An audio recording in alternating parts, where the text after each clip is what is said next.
Hey gang, Pastor Jerry here, and we are ending our second to the last day of our trip. And I thought I'd give you this shot. This is the shot outside of my room here, and it's pretty darn awesome. And this is overlooking all of Jerusalem, or most of it at least, or not most of it, but a lot of it. This is my balcony. Hold on, go this way here. There we go. So anyway, I wanted just to give you this update. We went to a lot of places today. Oh man, and you'll see that in the video that I'll put after this. But it's been a great day. We have a big day tomorrow. We're going to the Via Dolorosa. We're going to the Jaffa Gate, the Western Wall. We went to the Mount of Olives. We went to the Garden of Gethsemane today. We had communion today in the Garden of Gethsemane, and it was just awesome. And so had lunch with everybody for probably one of the last times, and this has been an awesome trip. So I'm just excited to be a part of it, and it's been great. And I'll flip this around here real quick so you can see what I'm talking about here. So that's the sunset over Jerusalem right now. The sun is setting and it's absolutely gorgeous.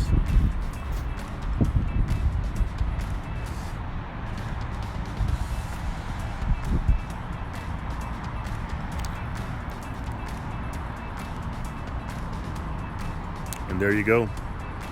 Looks awesome. Just awesome.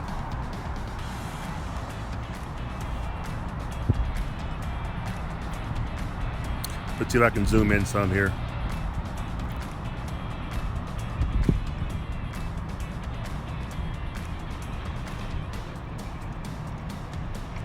There we go.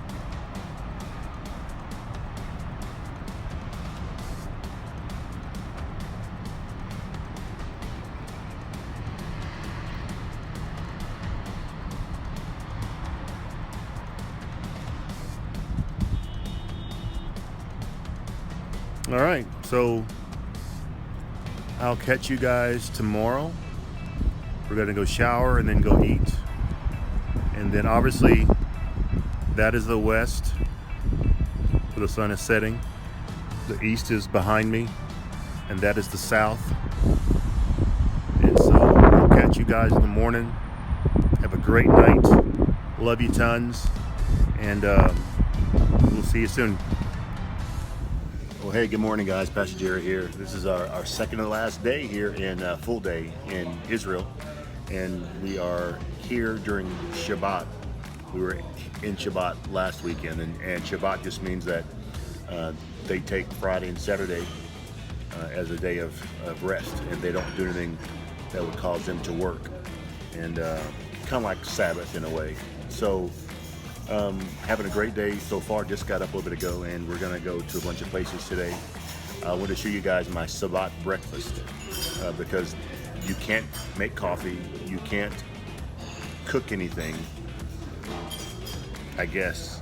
Like for instance, I had a great omelet yesterday and great coffee here in this hotel. By the way, this is our hotel. It's gorgeous. And you would stay here also if you come on our tour. So. But anyway, I'm going to show you my Shabbat breakfast. Now they have many other choices. They have a bunch of vegetables, a bunch of other meats, but they don't consider fish as a meat. So I have some salmon. I'm going to try it. This I love ravioli. I don't know what's in it, and then it's like a mousse over here. So and they eat bread. Well, they eat bread on the Shabbat also, but anyway, this is my starter for this morning. All right, I'm gonna go eat, and we'll catch you guys later on.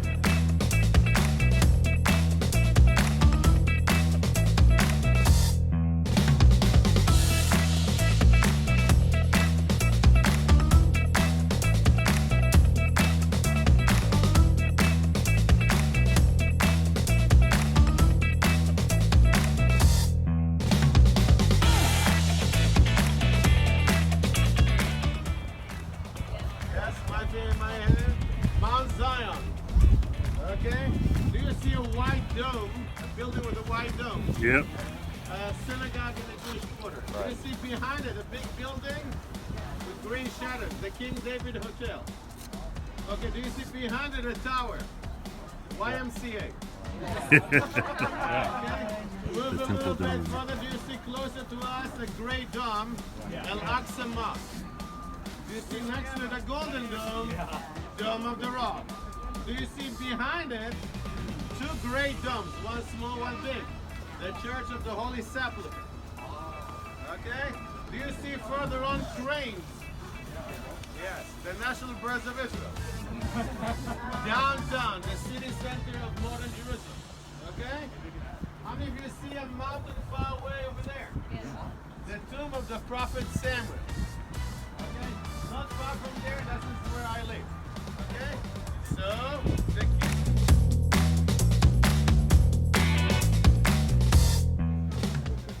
Hey gang, we are here again at the Mount of Olives. It really isn't that cold here. I'm just, it's a little nippy, so, but I got this on. But everything is going good.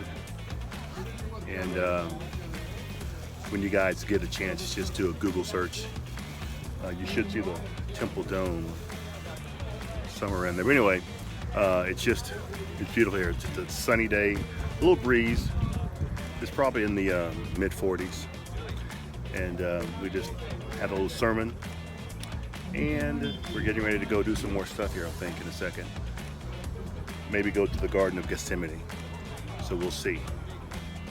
It's awesome here. Catch you guys later on. Bye-bye.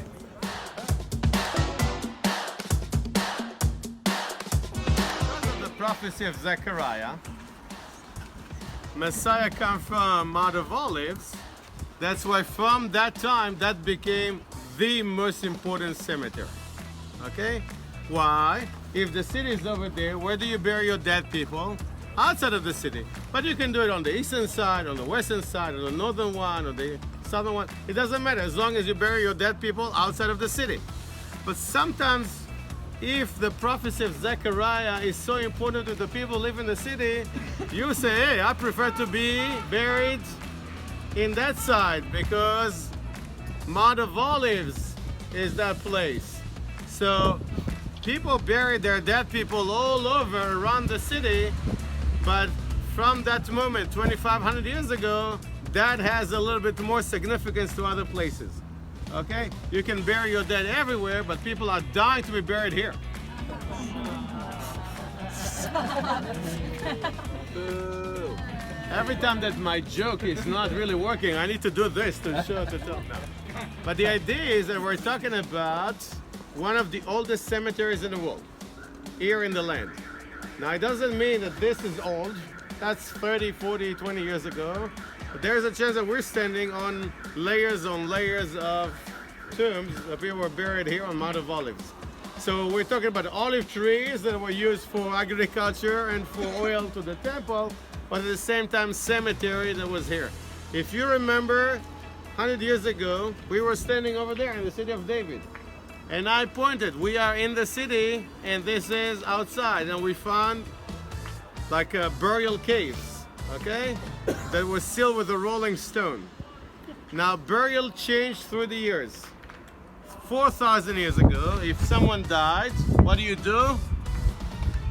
dig a hole in the ground, you clean the body, you put herbs, rosemary, hyssop, and something like that, so that the crop will not be smelly that much. So you cover it with a piece of cloth, linen, put it back to the ground, cover it with big stones. Why to cover it with stones? Animals would not come and dig, okay? 1 year later, you come to the Memorial Day. Okay, let's say that someone died on January 11th. Okay, you come the next year at that time. If you wanted the body or the bones are still gonna be there, you just fix the pile of stones and you put back stone to the pile. That's why Jewish people still bring stones to a cemetery. 99.9% of the Jews have no idea why they do that. By the way, every time that people are doing something and they have no idea why, they say it's a tradition. Okay? So people will tell you, oh, flowers are temporary, stones are forever. So why they don't put diamonds? Okay? So my grandfather used to say, no, those people will resurrect back to life and will build the third temple. We give them materials. Okay? Where he invented that tradition, I have no idea, but that's the only one that I heard, my grandpa. Okay? So when we're talking about traditions, everyone brought something, but in fact, they put stones to fix the path.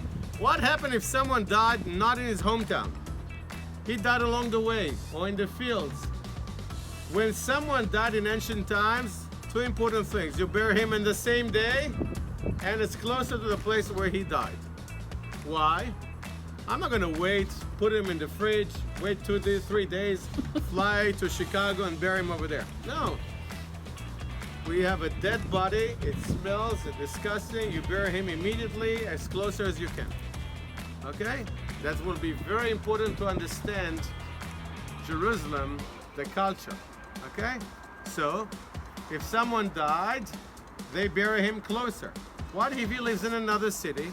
Usually what happens is they dig 1 year later and they take the bones, put them in a small box. It's called ashery. And then we take this box, the ashery, and put them in the burial cave of his family. Okay? That's why many times in the Bible it's written that someone died and he was gathered to his fathers. I like that. Say together, 1, 2, 3. Oh. Yeah, the term gathered to his fathers is when you gather the bones and put them with the other members of the family. Okay? Through the years, burial changed. It depends on the influences of people. If you lived in, we saw a sarcophagi on the tour. I don't remember. But anyway, what is sarcophagi? That's a Greek term. Sarcophagi. Who speaks Greek here? What does it mean? What? Flesh and eat the flesh. Eat the meat or eat the flesh. What do you do in a sarcophagi? You put the body inside and that place, that thing, eats the flesh. It means later on you're going to have only bones. What's the problem with sarcophagi? You need a lot of room. If you decorate it, it means you are wealthy. If you go to Greece and Turkey, you will find thousands of sarcophages everywhere. Here, it's not practical. Okay? So, or bury under the ground with piles of rocks, or burial caves. We found sarcophages, but not a lot. Later on, people said, no, we bury back, but how do we know who's buried in this pile of rocks? So the development of a tombstone, okay, they put just a tombstone, what you're using today, and just write the name, the dates, and so on. What happened in Jerusalem through the years? People did not live here. Jews were scattered around the world. We are now walking the Road of Tears. This is supposedly where Jesus came in from the east and saw the city and cried. I think it's in Luke 19.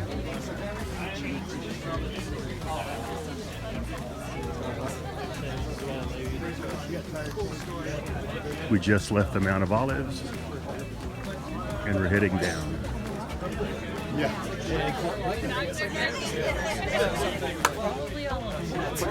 You can put it in for the.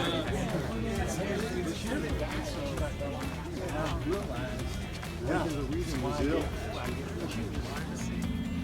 Gives you an opportunity with your group to also zero in on the setting, scene, night before, the Garden of Gethsemane. We're going to have communion here, and you can really let your people settle in and reflect, have some solitude. We'll give you about 20 minutes for that, in fact. And this represents what we feel is probably a little more authentic setting, even, if I can say that. Because this is full of olive trees down here. And it's just a great spot to be alone for a few minutes. So I'd just like to read the text. Jesus has already said in verse 26, he said, someone's going to betray me. The last phrase there is Judas speaking up himself, even saying, is it I? And Jesus says, you have said. And then in verse 26 of Matthew 26, as they were eating, Jesus took some bread, and blessed it, and then he broke it in pieces and gave it to the disciples, saying, "Take this and eat it, for this is my body." And he took a cup of wine and gave thanks to God for it. He gave it to them and said, "Each of you drink from it, for this is my blood, which confirms the covenant between God and his people. It is poured out as a sacrifice to forgive the sins of many. Mark my words, I will not drink wine again until the day I drink it new with you in my Father's kingdom." Now let that settle in for a second. Realize he's concluding 3+ years of friendship, love, mentoring with his men, and he's letting them know they don't know what we know. It's still before them. And he's saying this is the last time until that day. So they sang a hymn and they went out to the Mount of Olives. So they did this over in the city on the west side of the Temple Mount, and they went to a home, they had this Last Supper, then they came here. Let's drop down in that text, down to verse 36. Then Jesus went with them to the olive grove called Gethsemane and said, "Sit here while I go over there to pray." He took Peter and Zebedee's 2 sons, James and John, and he became anguished and distressed. He told them, "My soul is crushed with grief to the point of death. Stay here and keep watch with me." He went a little further and bowed with his face to the ground, praying, "My Father, if it is possible, let this cup of suffering be taken away from me, yet I want your will to be done, not mine." And again, can we just do as best we can to begin to walk through the scene, feel the anguish unto death, falls his face to the ground, he's pouring his heart out, he's agonizing over what he knows is going to be his crucifixion, and he's admitting to the Father in the flesh, this is just unbearable. Yet he admits and confesses as he submits to the Father and surrenders, "It is your will, not mine, to be done." He repeats this again. And whatever it takes to feel that, imagine that here. It obviously has an amazing impact upon our lives.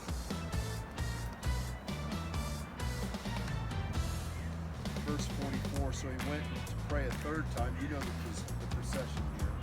Saying the same things again, but then he came to the disciples and said, "Go ahead and sleep. Have your rest.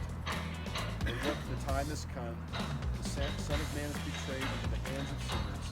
Up, let's be going. Look, my betrayer is here." So that's our picture. Again, back into the practical. Bring people to choose here. Flesh it out any way you want. But we have found that we love this moment, as I said, to do some time now to reflect upon that story. So for the next 20 minutes, 11:03, we'll call you back at 11:18, 11:20, and we'll come back and have communion here. So feel free to spread out, take some alone time. God bless you.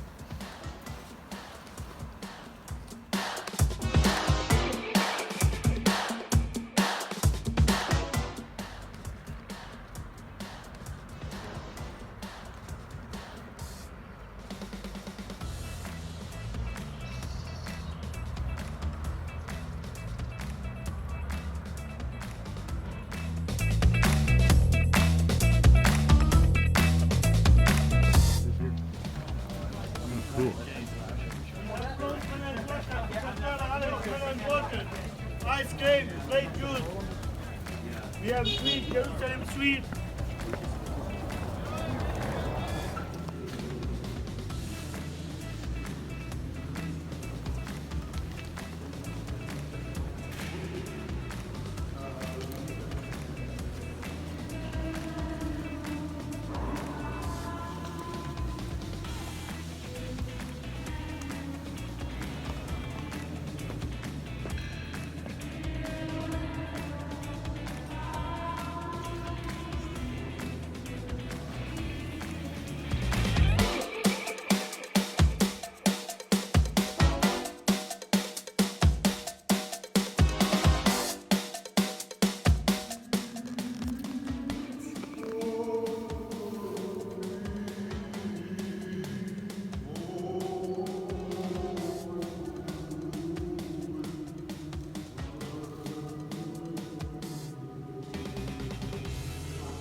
went up to Jerusalem. We already know that. For a feast of the Jews. Which one? Don't make assumptions. One of the three. We don't know. It's not in the scriptures. Go ahead. Now there is in Jerusalem near the sheep gate. Where is that? Okay, so when we are understanding, when we want to understand scriptures, we also have to understand where we are in the context. Okay, go ahead. A pool which in Aramaic is called Bethsaida. No. Bethesda. Very good.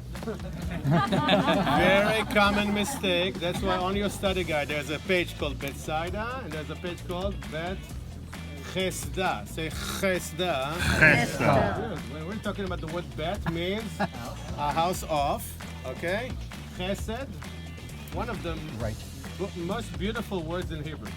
I mean, if there is a word that I can choose that really describe mercy, grace, the love and kindness of God, that's chesed. Okay? So the house of chesed. Now what's the difference between Hebrew and Aramaic? The letters are almost the same. The pronunciation is almost the same, but where is Aram? That's Syria, Iraq, more or less. Okay, the northern part of Syria, parts of Iraq. Why people in Galilee spoke Aramaic? Because they were influenced from that region over there. Okay, so if you came to Jerusalem, people spoke Hebrew, but if you are Galilean, there's a chance you speak Aramaic. Okay, so in Hebrew it will be called Bet HaChesed, and this in Aramaic Bet Chesda, Migdal, Magdala, Bet HaTzayad, Bethsaida. Okay, do you see the difference? Sounds the same, written almost the same. A little bit different. Bethesda, go ahead. And which is surrounded by 5 covered colonnades. Here a great number of disabled people used to lie, the blind, the lame, and the paralyzed. One who was there had been an invalid for 38 years. And when Jesus saw him lying there and learned that he had been in this condition for a long time, he asked him, "Do you want to get well?" What kind of question is that? No, I'm waiting for the bus. Or as we say, duh. People don't want to get well. Ah, what is to get well? To take responsibility to start living. Responsibility, to start living. Wow. Get a job. All of us have their answers for that, no? We understand what it means. Okay? Sir, the invalid replied, "I have no one to help me into the pool when the water is stirred, and while I am trying to get in, someone else goes down ahead of me." What he gives, what this guy gives. Excuse. Wait a second, what is this excuse? They believe, by the way, he's here because he cannot enter the temple. And where's the temple? Across the street. Oh, well. So what do? You cannot go, so you're beggars outside. Or you're trying any superstitions, any faith, anything, any tradition. And they believe that in this pool, suddenly the water is stirred. By the way, pressure from the pool of the spring into a pool. But if there's something that shake that water, an angel of the Lord touched that, and the first one that touched the water will be healed. Where did that come from? That's not in the Old Testament. That's not.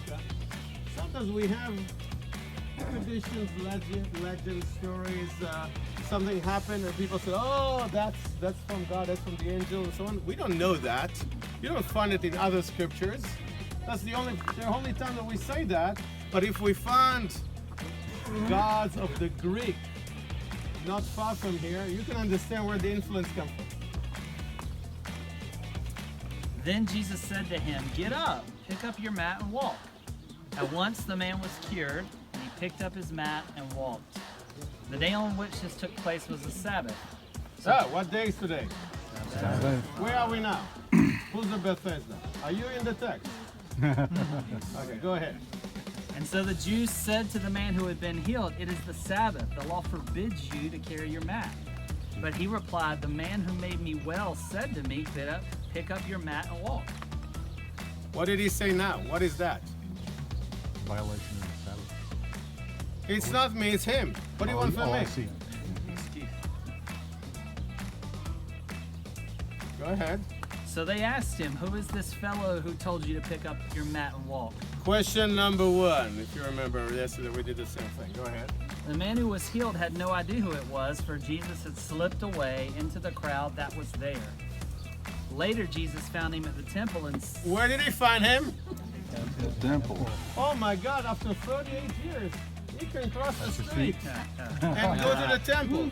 We understand the joy, the great thing, the happiness, the salvation, the redemption, the restoration of this guy. He's in the temple among his people in his community in the house of the Lord. and said to him, "See, you are well again. Stop sinning, or something worse may happen to you." How do we read that verse? I'm asking you as a Jewish guy. I read this verse and I said, what is that? How do you explain me that verse? Come on, help me. Sounds like a threat. Sounds like a threat. Hey, stop sinning or something worse will happen to you. What is that? Manipulation sounds like. Manipulation. Give me a thought. Give me your thoughts. It put- He was already affected by the sin in his life. That's why for 38 years Okay, so if it stopped sinning, he was a sinner? Okay, go ahead. What else? It puts the importance of the spiritual above the importance of the physical. Okay, I like that. What is that? The healing is only physical or spiritual? Spiritual. So now when people are physically okay, is that the answer? Or what about your redemption. Soul. Your redemption. the redemption of your soul, the restoration of your soul, your faith? That's what we're looking at. So when we say stop sinning, what are we talking about? Redemption. The spiritual. Do you have that? Do you still have that? Don't think that if you cross the street, you're there. Then the man went away and told the Jews that it was Jesus who had made him well. I can read it in two options. Okay? I'm challenging you today. I know that I'm talking to pastors. It's okay. But a challenge for you. How do I read that verse? Oh, listen to me. You ask me who that? It's Jesus who told me to do that. It's not me. It's him. Option number one. And option number two, Jesus healed me. Of course, we all prefer number two. Remember your homework? How many of you tried to compare John 5 to John 9 before? Okay, what's in common between the two stories? Give me your thoughts. Water. Sabbath, a pool, Jerusalem. Lots of questions. Healing. Jewish leadership were involved in asking the questions. What is going on here? The reaction of the man think that about got the healed. law more than the restoration of the man of the faith. I said the reaction of the man who got healed. The reaction of the man who was healed. So, guy, the blind one, was what? 9 times. Did I mention the number on accidentally? No, I wanted you to see the guy again and again stand firm with his Faith. faith. And here it's like, do we have people like that in our world? What else? What is? That's in common. What's the difference? Differences here in the stories. Jesus warns the guy. So like as much as it might be just a spiritual thing, like Galatians 6, 1 Corinthians 11, James 5, all that have to do with sin's consequences. And so you have that, and then as far as a misunderstanding of the law never says anything about picking up your pallet. It says something about your employment, not working through. Exactly. So Jesus gave his interpretation to all those people that did not understand the writings, did not understand their role in life, did not have the real faith, and thought that everything is about their physical and what is their sin. Instead of understand what is their sin, there's no faith. So again, I'm just using a flashlight to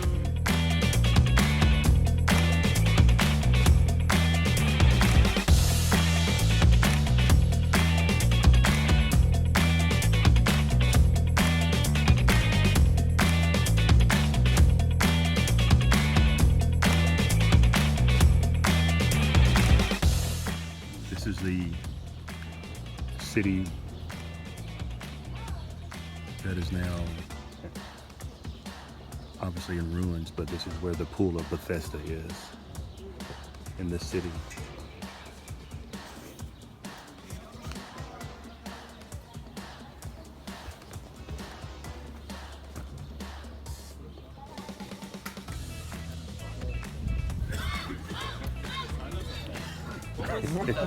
Okay, we have what is goat cheese? I'm not sure if it's goat cheese or not. They said yogurt and honey. Yogurt. So this is yogurt and date honey. This is Nutella. Hyssop with olive oil. We'll take one. You're gonna break it apart. We're gonna eat this bread here. We have All right, thanks, sir. hummus and olive oil. And olive oil. What is this? Like cheese or yogurt. Cheese. It's kind of cheese. So, we all get one piece of bread. Awesome. Yeah. So we all get one piece of bread. Bagel. And we're gonna rock it here in a bit here. Wow. Stands for The Ohio State University. Oh my God! Hey Matt, Matt. No, the other Matt. Matt, The Ohio State University. I thought it stands for OU or something. Or Oscar de la Renta. Swollen today. I'm gonna stop eating bread. You guys want to try anything? It's very good. I can get more in that bowl.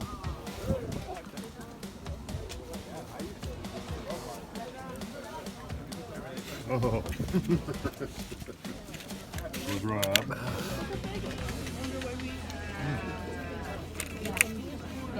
Oh, and let it be known in Powered Life Church that your pastor is eating sour cream Definitely and enjoying it. a lot of bagels. That's not the norm for you, I take it, huh? No. Of course, there's no guacamole in Israel, so I can't try that. Do you not eat guacamole? Uh-oh. He stood up now. He stood up. I mean, he stood up. It took this man 9 days to stand up. There you go.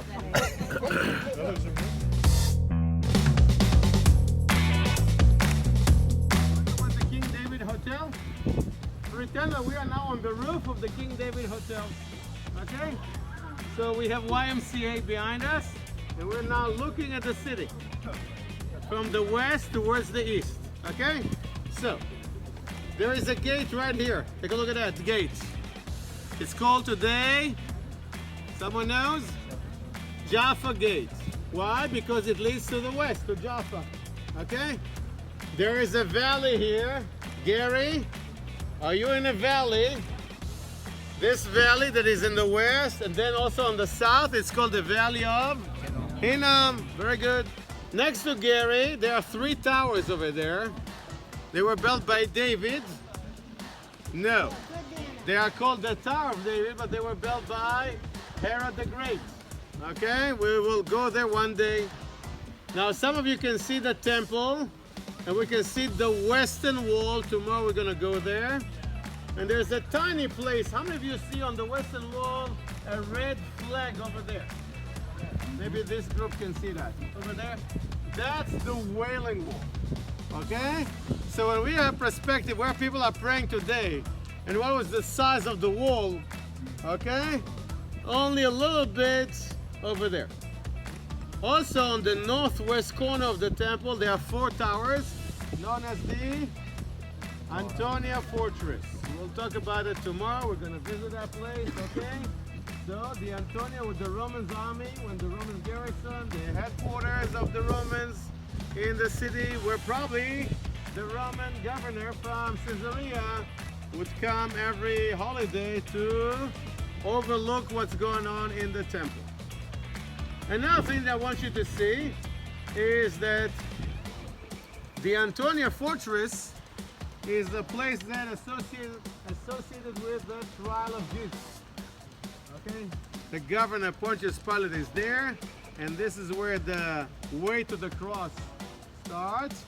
So just imagine that you walk from that Antonia Fortress through the houses and the buildings, and you go through the gate of the city, but this wall did not exist. Okay? You go through that gate over there where there is, you see on the second wall, You probably friends cannot see that. Move a little bit over there. And you will see another gate. And that's the end of the gate of the city in the time of Jesus. And you see a little bit of water over there. Do you see the water? Do you see big rocks over there? One of those rocks is known as Golgotha. Very good. And today we have on the top of it the Church of the Holy Sepulchre. Everybody say uh-huh? Uh-huh. Good. So what is this wall? The third wall here. That was built by Herod Agrippa, 41 to 44 AD. Why he built that wall? We call it the third wall because the first wall is the wall of the temple, the second wall is the wall of the city. This is called the third wall. He built that wall in order to annex all those nomads and travelers that live outside, did not pay tax, and enjoy all the benefits of the city. So the minute you build a wall around them, what do you tell them? You're in the city, you need to pay taxes. Okay? How many of you see that there are some people that believe that the way to the cross starts in the Antonia Fortress? Are you still with me? And then the journey was to the north. Okay? And do you see some rocks over there outside of the second wall? And there's a place not far from Damascus Gate that was founded in the 19th century known as the Garden Tomb. I'll talk about it tomorrow. It's an option for visit.